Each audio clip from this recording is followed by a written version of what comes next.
Morning everyone, welcome to my new blog. আজ রবিবার সকাল 5:30 মতো বাজে। বড় মেয়ে উঠে বসে গেছে গানের রেয়াজে। ওকে গান গলা সারতে দিয়ে আমি চলে এলাম রান্নাঘরে কিছু কাজ এগিয়ে রাখবো বলে। যেমন কালকে রাত্রে মেজে রাখা বাসনগুলো গুছিয়ে নেওয়া, তারপর সবাই গরম জল খায়, সকালের গরম জলটা তৈরি করে রাখা, এদিকে কাঁচা হলুদের রস খাবে সেটাকেও করে রাখা, ঘুম থেকে ওঠার পরে সবাইকে চটপট করে দিয়ে দেবো।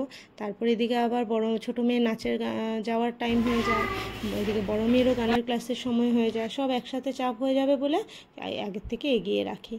এদিকে মেয়ে চলে গেল ছোটো মেয়ে নাচের ক্লাসে, এক গ্লাস দুধ খেয়ে 1-1.5 ঘন্টা নেচে আসার পর প্রচণ্ড খিদে পেয়ে যায়, তার জন্য ব্রেকফাস্টটাও আমাকে রেডি রাখতে হয়। এদিকে ব্রেকফাস্ট সারতে সারতে বড় মেয়েরও গানের ক্লাসে যাওয়ার সময় হয়ে যায়, তাই সানডেটা প্রচণ্ড চাপ থাকে। চলুন আপনাদের সাথে শেয়ার করি আজকে সানডেটা আমাদের কেমন কেটেছে। ভালো লাগলে আপনারা লাইক, কমেন্ট, শেয়ার, সাবস্ক্রাইব করে দেবেন, আর সাথে দেখুন আজকের লাঞ্চের মেনুতে কী আছে।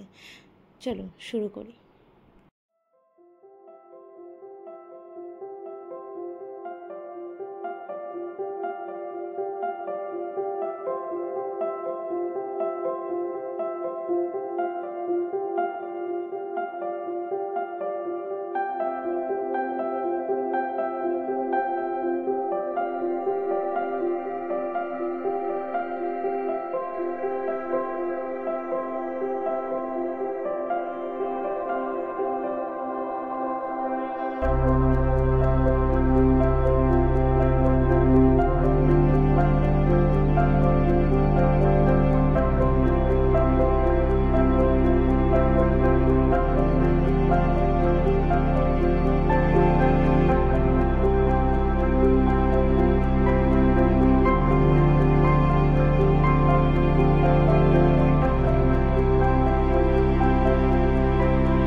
ব্রেকফাস্টটা সেরে এসে গেছি ছাদে একটু হাঁটাচলা করে তারপর যাব, গিয়ে আবার লাঞ্চের তৈরি করব।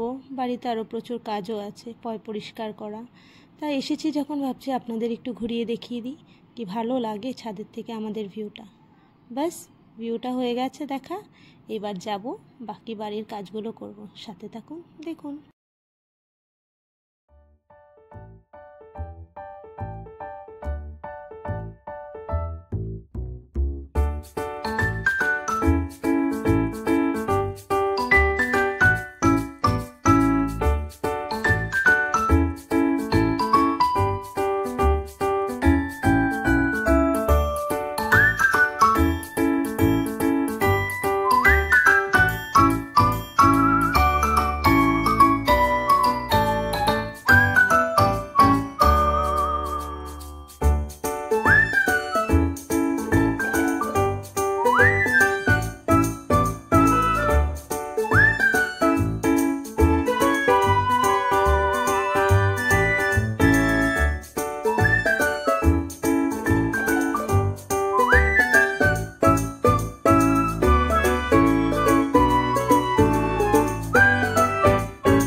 লাঞ্চ শেষ করে সবাই বসে টিভি দেখলাম।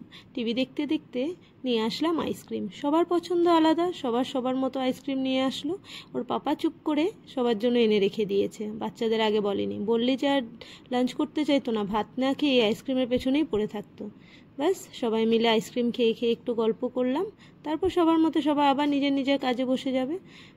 তা আপনাদের কেমন লেগেছে আজকে সানডে ভিডিওটা দেখে জানাবেন। ভালো লাগলে লাইক, কমেন্ট, শেয়ার, সাবস্ক্রাইব করে দেবেন। আসছি নেক্সট ভিডিও নিয়ে। Till then tata.